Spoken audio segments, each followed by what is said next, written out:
Hi, welcome to my channel today.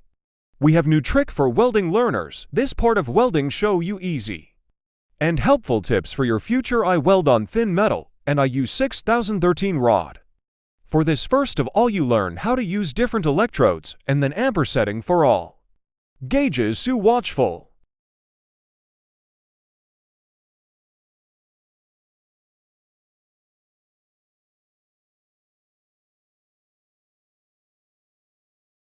Watch every step carefully and every day give this practice for at least 20 to 30 minutes.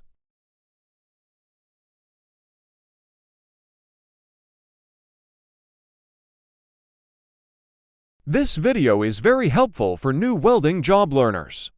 I hope you learn a lot from our videos. Every welder must have wire brush chipping hammer to clean job and make it more beautiful and shiny. So thanks for watching our videos. Subscribe my channel Utman Amazing Skills.